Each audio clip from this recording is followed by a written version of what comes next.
sawabun dikiraati, sampai panitia dapat juga. Bahkan bagian panitia jauh lebih besar sebetulnya.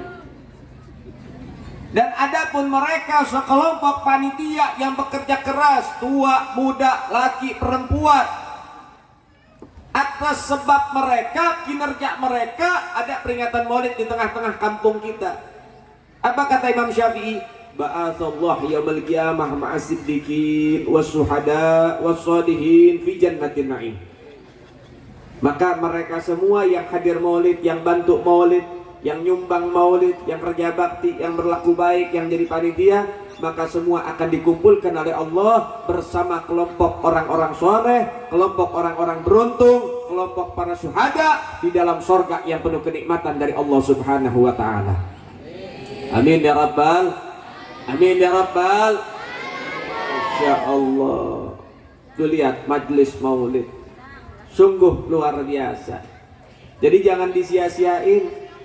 Buat semua masyarakat, kalau ada di kampungnya bikin maulid, jangan pernah sia-siakan. Kita itu nggak diharuskan nyumbang dengan sumbangan yang besar, enggak. Walaupun kita nyumbang dengan satu roti di dalam majelis maulid, berkahnya banyak, rezekinya bakal dikasih berlimpah sama Allah. Jangan disia-siain, ikut walaupun sedikit, walaupun cuman sebutir beras sekalipun, sampai begitu. Ikut menyumbang di dalam kegiatan maulid, mudah-mudahan Allah Ta'ala bakal membuka pintu rezeki buat kita semua. Amin ya Rabbal. Dalam maulid, kita semua ini menceritakan sosok baginda Nabi Muhammad, sehingga dengan hal itu tidak ada kata bid'ah. Karena yang diceritain Nabi, masa menceritakan Nabi nggak boleh? Kalau cerita Nabi tidak boleh diceritakan, lalu cerita siapa yang pantas diceritakan di tengah-tengah masyarakat dan umat, saudara? Cerita Nabi yang paling utama. Dan menceritakan Nabi, ini bentuk ittiba kita kepada Allah Subhanahu wa ta'ala, mengikuti Allah Subhanahu wa ta'ala. Allah Subhanahu wa ta'ala di dalam Al-Quran beliau berfirman apa? Wa kullan nakussu 'alaika min anba'ir rasul ma nuthabbitu bihi wa'adaka wa ja'aka fi hadzal haqq wa mau'izatun wa dzikra lil mu'minin. Allah mengatakan, dan telah kami kisahkan kepada engkau wahai Muhammad kisah para nabi-nabi terdahulu. Apa tujuan Allah mengkisahkan kisah para nabi kepada Rasul? Manuthabbitu bihi fu'adak, untuk menguatkan keimananmu, memantapkan hatimu. Sekarang pertanyaannya, apakah selemah itu keimanan Nabi kepada Allah sampai perlu diperkuat?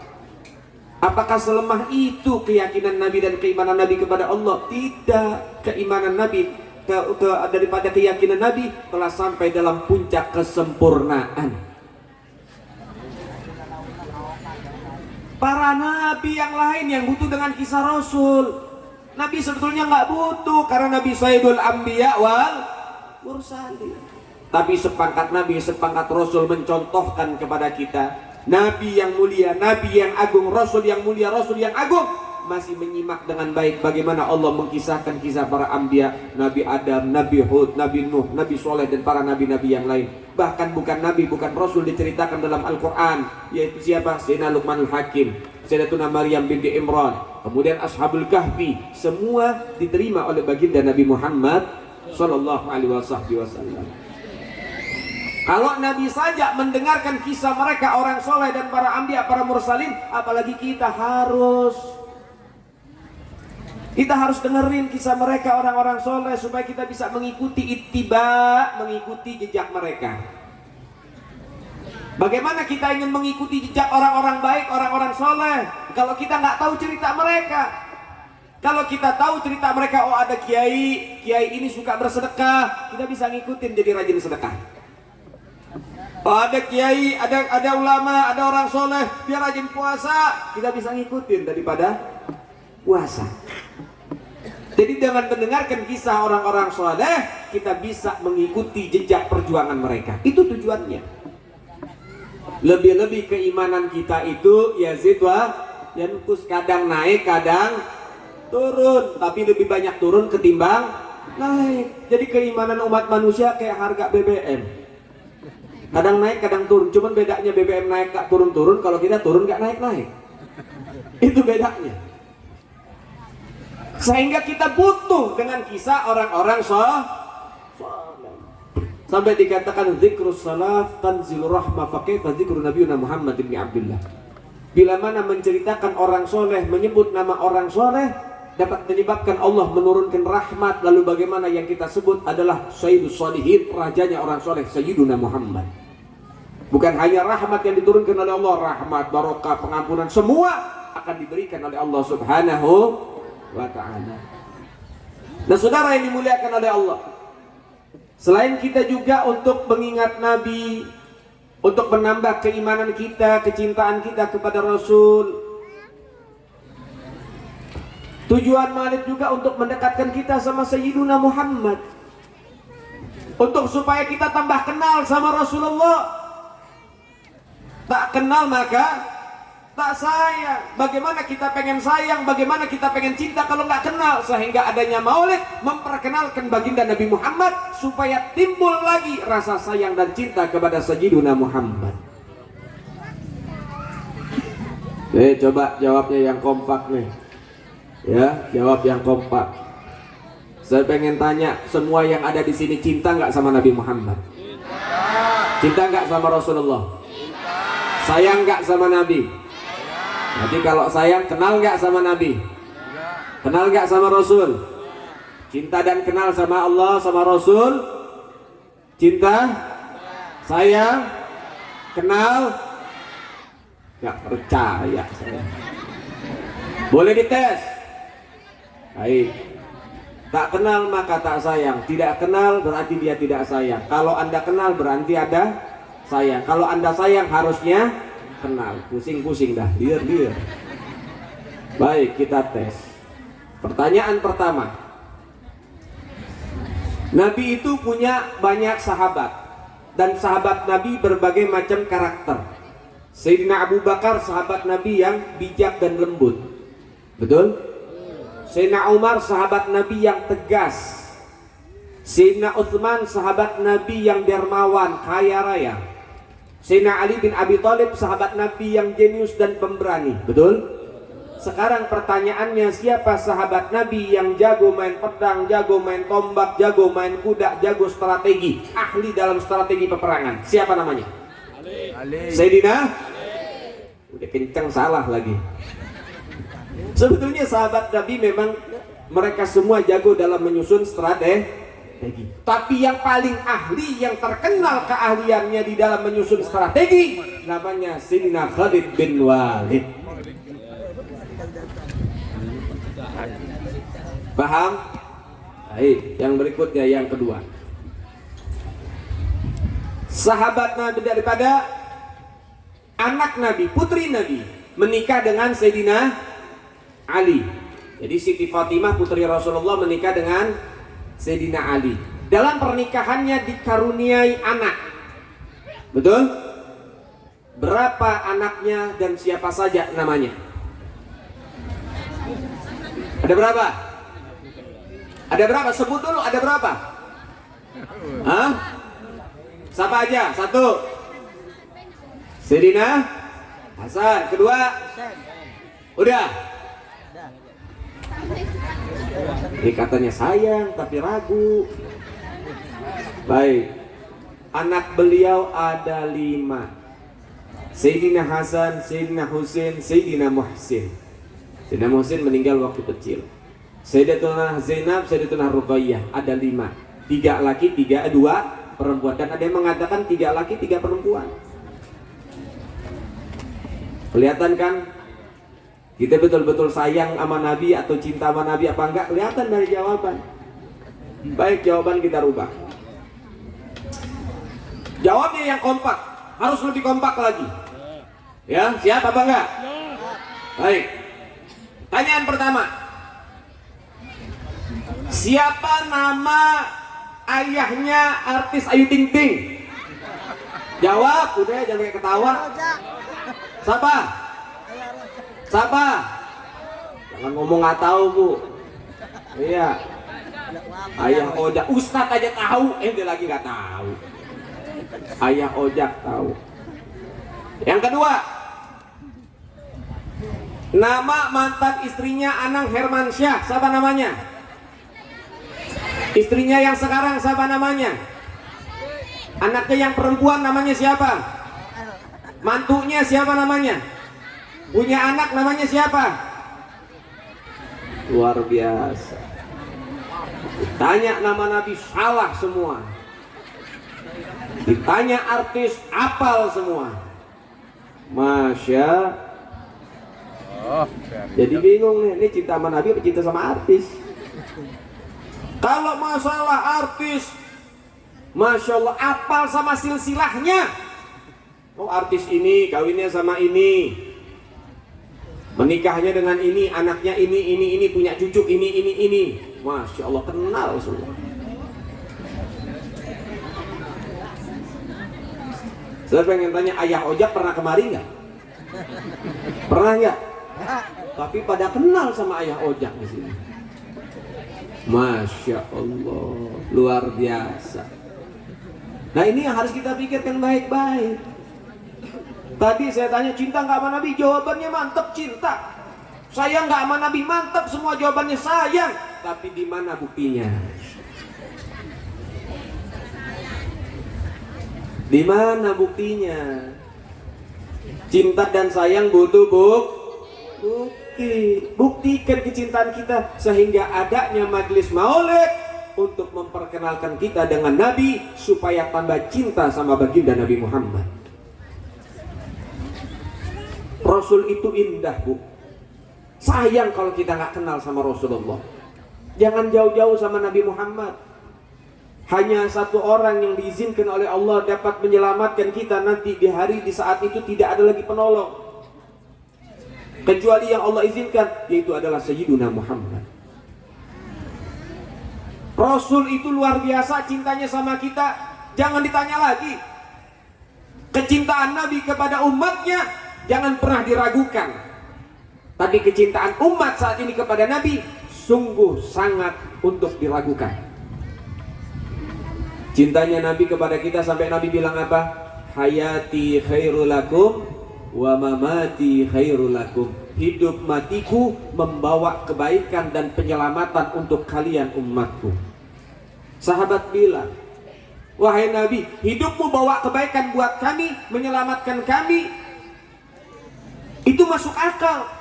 Hidupmu memperjuangkan kami, wahai Nabi, kami melihat itu masuk akal. Tapi matimu masih juga memperjuangkan kami, menyelamatkan kami. Maksudnya bagaimana, wahai Nabi? Jadi Nabi perjuangin kita bukan di masa hidup doang, sampai wafat Nabi perjuangin kita. Nabi di masa hidup sujud panjang doain kita. Nabi di masa hidup ya beribadah untuk kita. Luar biasa kita punya Nabi. Tapi wafatnya Nabi bagaimana? Sampai Nabi mengatakan, Allah Ta'ala menciptakan malaikat di setiap hari Senin membawa amalan perbuatan umatku. Rapot umatku semua disodorkan kepadaku usbu'iyah seminggu sekali. Datang ini malaikat, wahai Nabi, ini laporan umatmu di dalam kesehariannya dalam satu minggu ini. Dilihat, Fulan bin Fulan dalam keadaan baik, dalam keadaan taat, dia ibadah begini. Apa kata Nabi? Idza wajadtu khairan fahamidullah. Kalau saya dapati umatku dalam keadaan baik, dalam keadaan taat, dalam keadaan ibadah, maka aku bersyukur kepada Allah. Wa idza wajadtu ghairuh, kalau aku dapati namun sebaliknya, ternyata umatku dalam keadaan maksiat, fastaghfirtu lakum, maka aku mohon ampun kepada Allah untuk kalian. Masya Allah. Nabi di dalam kubur, Nabi sudah meninggal, masih mikirin kita, masih minta maaf kepada Allah buat kita. Itulah Sayyiduna Muhammad. Ibu bapak singkirin dalam hati cinta sama yang lain, cukup masukkan dalam hati cinta sama Rasulullah dulu. Jangan kasih ruangan buat dunia ini. Cintai Nabi Muhammad dalam hati, jangan cinta dalam mulut. Semua orang bisa ngaku cinta, tapi gak semua orang mampu membuktikan kecintaannya. Jadilah pecinta sejati yang bisa membuktikan kecintaan kepada baginda Nabi Muhammad. Orang kalau cinta sama Rasulullah suka sholawatan. Orang kalau cinta sama Nabi Muhammad suka sholawat. Ini ngomong cinta sama Nabi, dengar sholawat panas. Dengar sholawat, berisik nih. Sholawatan mulu. Masya Allah. Orang kalau cinta sama Nabi suka Allahumma sholli ala Muhammad, Allahumma sholli ala Muhammad, Allahumma sholli ala Muhammad. Ibu kumpul sama keluarga, masak di dapur, baca sholawat bu. Jangan sia-siain waktu. Banyak ibu-ibu zaman sekarang ini sholawat enggak, istighfar enggak, ngomongin tetangga iya.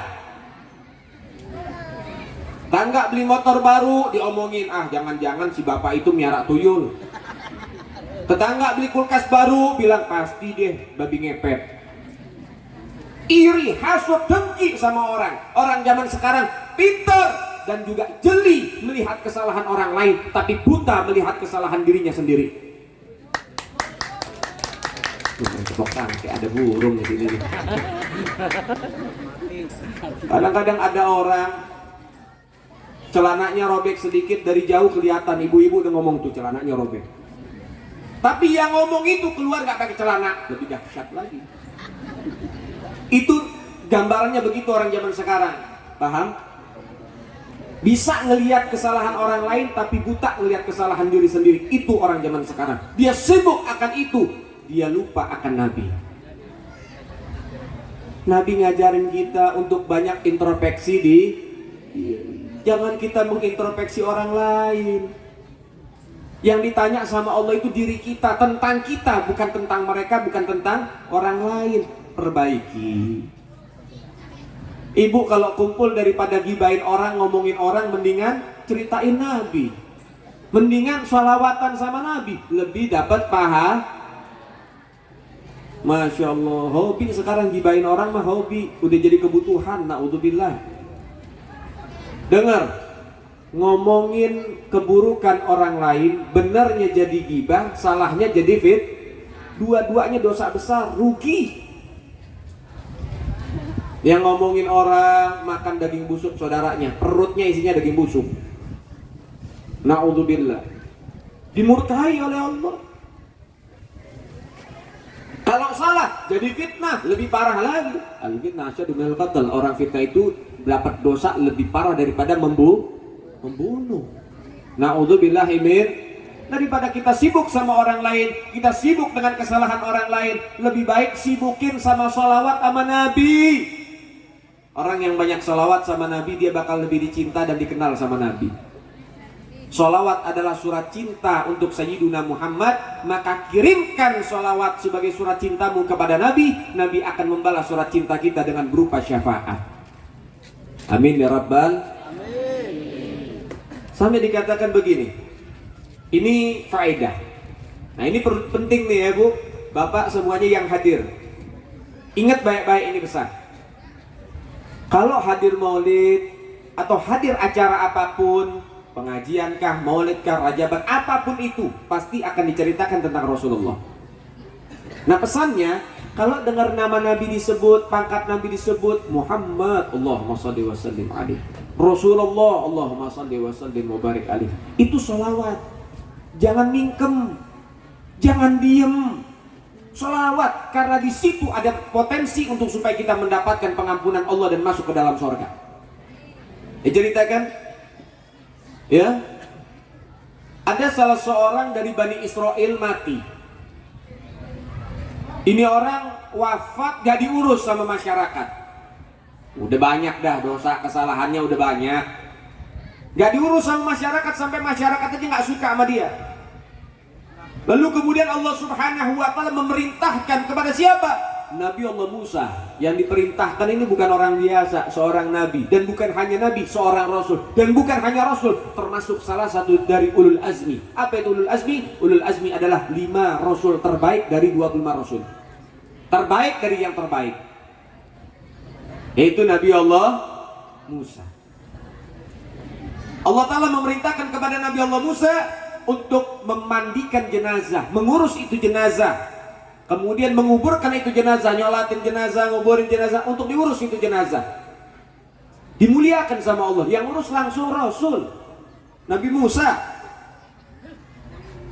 Kemudian Nabi Musa tanya sama Allah.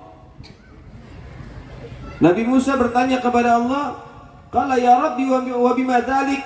Ya Allah, kenapa engkau memperlakukan ini jenazah kayak begini? Kau muliakan ya Rabb. Apa amalannya sampai aku yang harus mengurusnya kau perintahkan ya Allah? Apa kata Allah? Qala annahu fataha Taurat yauman fawajada fiha ismu Muhammad sallallahu alaihi wasallam fa shalla alaihi wa qad ghafartu lahu bidzalik. Allah bilang apa? Dengerin nih. Allah bilang, pernah suatu saat hambaku ini yang wafat ini membuka kitab Taurat.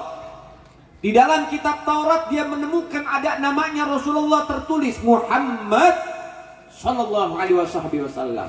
Ketika dia mendapati namanya Rasulullah, dia bersolawat kepada Sayyiduna Muhammad.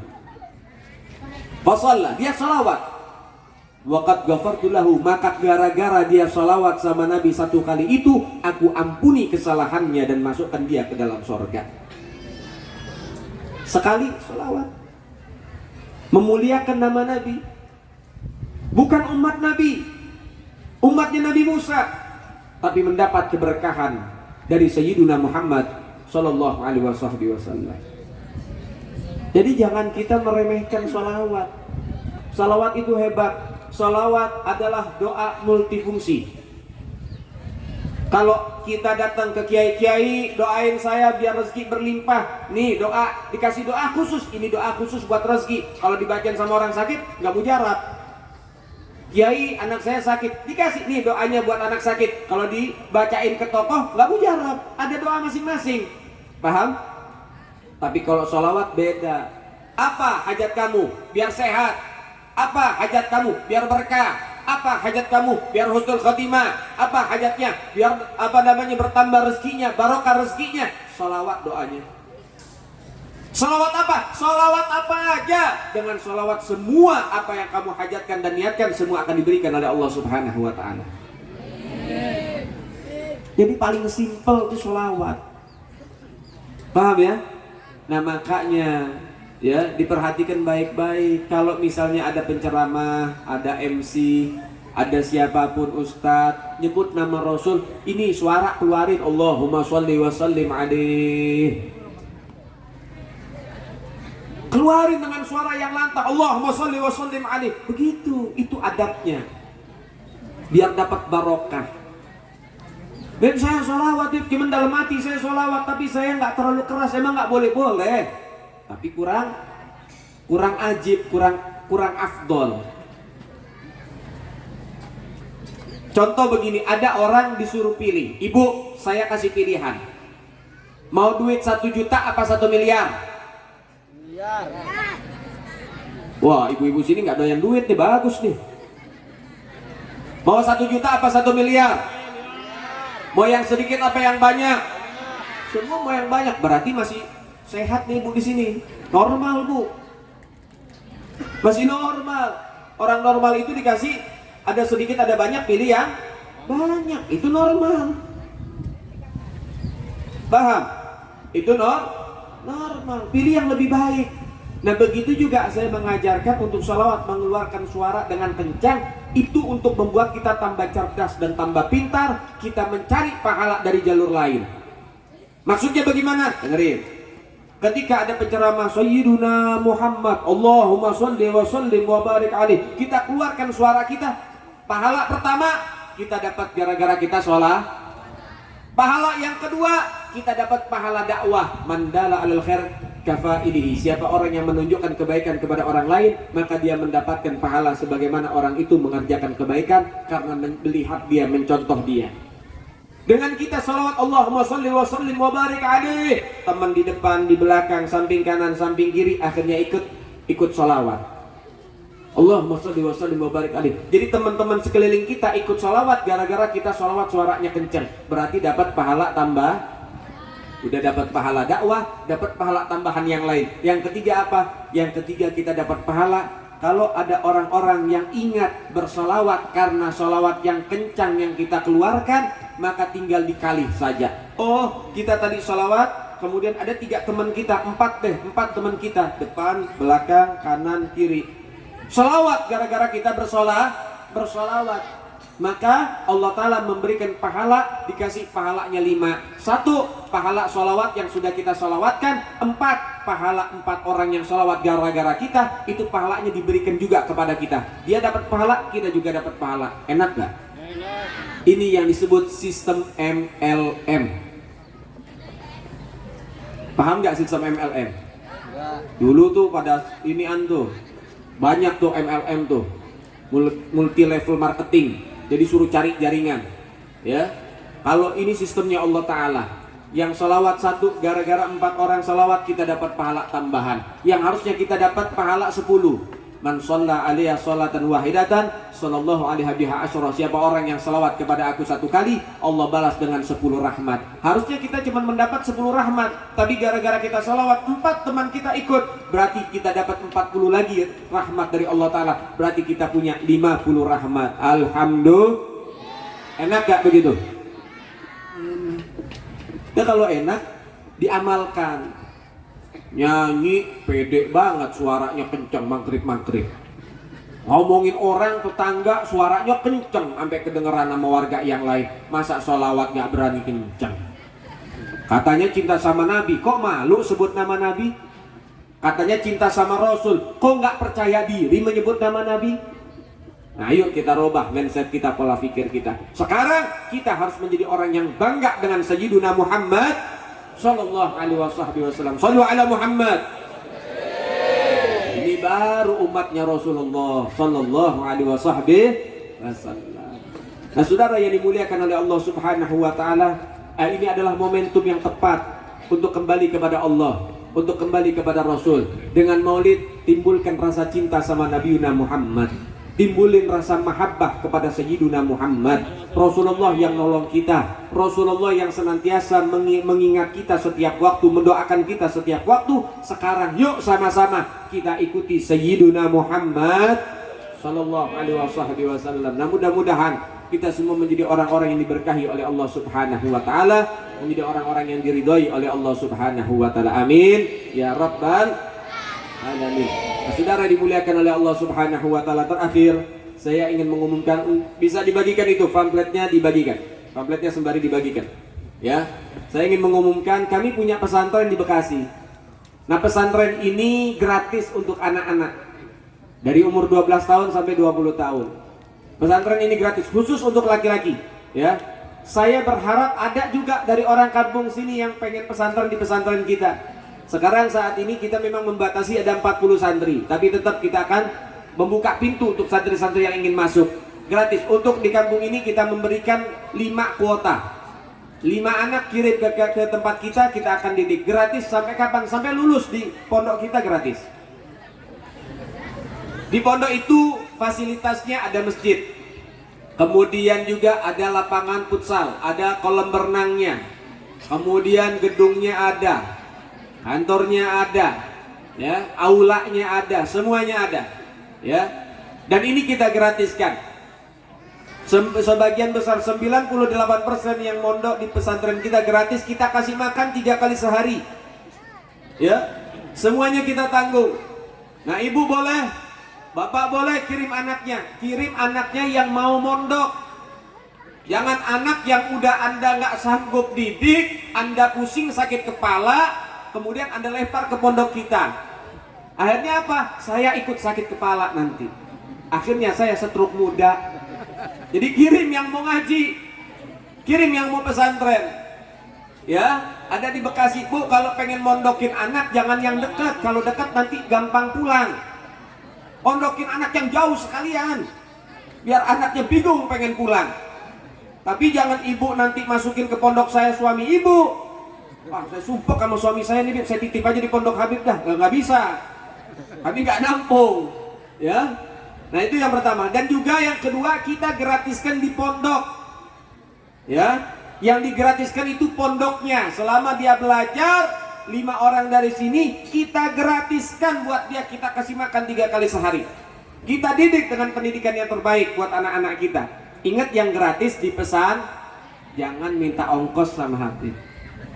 Karena ada orang waktu saya ceramah, Habib, ini gratis betul-betul. Dapat ongkos gak Habib dari sini ke pondok? Ya nggak dapet. Mana jauh banget lagi di luar pulau. Pas saya ceramah di sana minta ongkos juga, Bu, yang saya gratisin di pondok bukan sama ongkosnya. Masya Allah, dikasih hati minta jantung. Nah itu informasi pertama. Di sana gratis. Kemudian silakan saja nanti hubungin panitia yang sudah pernah sampai di pondok kita. Dia ada nomor daripada pengurus di pondok kita, ya. Silakan Anda geruduk aja rumahnya. Nah, kemudian pamflet yang dibagikan ini diperhatikan, ini pamflet ajakan keluhuran. Tadi pesantren kita gratis. Pesantren kita gratis, ini ajakan keluhuran. Apa? Orang tua asuh santri. Nah, orang tua asuh santri ini, bagi yang mau ikut andil, saya nggak bisa mondokin anak, tapi saya berharap mudah-mudahan dengan jadi orang tua asuh santri, menjadi donatur tetap setiap bulan, mudah-mudahan anak saya jadi anak soleh dan solehah.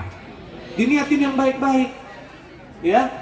Ini donatur orang tua asuh santri, ada nomor rekening pondoknya, ada kode banknya, ada nomor HP pondoknya.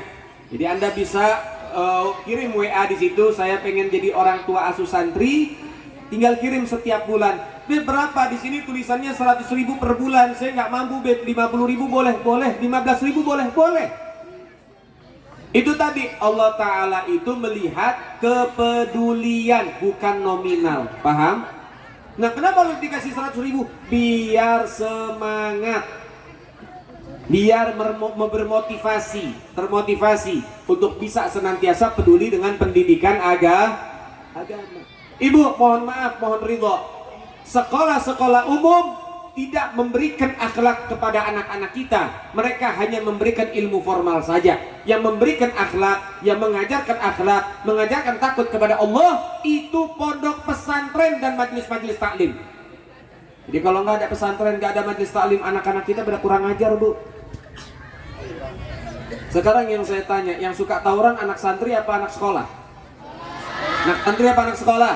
Sekolah. Anak santri enggak. Yang mengajarkan akhlak itu pesantren dan majelis tak. Jadi untung di sini ada ustazah, ada ustadz yang ngajar. Masukin, Bu, anak-anaknya ngaji ke sana juga. Kalau ibu nggak mau pesantrenin, masukin ngaji di sana, biar ngaji Quran, biar ngaji akhlak anak-anak kita. Jangan anak diumbar kayak kambing, Bu. Maghrib belum pulang, biasa. Jam 3 subuh belum pulang, biasa. Masya Allah. Na'udzubillahi min. Zaman ini bukan zaman yang aman buat anak-anak zaman sekarang. Kasus belum lama ada seorang anak membunuh orang tuanya dengan 50 tusukan. Di Malang, Jawa Timur, seorang anak membakar hidup-hidup ibu kandungnya. Gara-gara ibunya tidak mau memberikan uang 10.000 kepada si anak, karena ibunya tahu uang 10.000 untuk beli miras oplosan. Sulawesi, tepatnya daerah Goa, seorang anak menggorok leher bapak kandungnya sampai putus karena bapaknya tidak izinkan si anak keluar pesta miras bersama kawan-kawannya. Di Purwakarta, seorang anak mengkampak kepala bapak kandungnya sampai mati bersimbah darah karena bapaknya tidak sanggup membelikan HP baru buat si anak. Gak aman zaman sekarang. Ibu punya anak 3, 1 nggak jadi ustadz, 1 nggak jadi ustazah, rugi dunia akhirat. Jangan 3-3-nya suruh sekolah, harus ada 1 yang jadi ustadz. Kalau kakaknya salah, adiknya salah, ada saudaranya yang bisa meluruskan. Punya anak 2, salah satunya harus jadi orang yang ahli agama. Punya anak 1, jadikan ahli agama, karena bisa menyelamatkan daripada kita sebagai orang tua. Betul? Betul? Sehingga ini adalah ajakan keluhuran. Silakan saja yang pengen ikut, boleh. Beb, ini harus tiap bulan? Gak harus tiap bulan. Ente mau ngasih 2 bulan sekali, silahkan. Semampunya. Berapa saja silakan. Ini kita memberikan informasi. Nomor rekeningnya ada, nomor HP-nya ada. Yang pengen istiqomah setiap bulan, tinggal nanti WA. Nah, di nomor HP itu nanti kita akan save sama pengurus. Nanti tiap bulan di WA, di broadcast, dikasih informasi ya, untuk mengingatkan kita setiap bulan. Jadi ada yang ngingetin nanti. Tenang, Bu, ini ngingetin sekali doang, bukan kayak pinjol. Kalau pinjol kan belum bayar kan diteror. Kalau ini nggak, tenang aja, bukan, Bu. Ya, ini diingatkan saja. Paham? Mengingatkan dalam kebaikan hal yang bagus. Nah, kalau misalnya saya nggak mau, saya nggak sanggup, nggak apa-apa. ini selembarannya kasih orang lain. Yang mau, sayang, jangan dibuang gitu saja, sayang. Kalau kita nggak bisa ikut serta, minimal kita jadi apa? Jadi wasilah cari orang nih. Kamu pengen nggak ikut ini? Nih, kasih saudara kek, kasih teman, kasih sahabat, silakan ini. Kalau kamu pengen pahala lebih nih, jadi orang tua asuh santri. Selesai.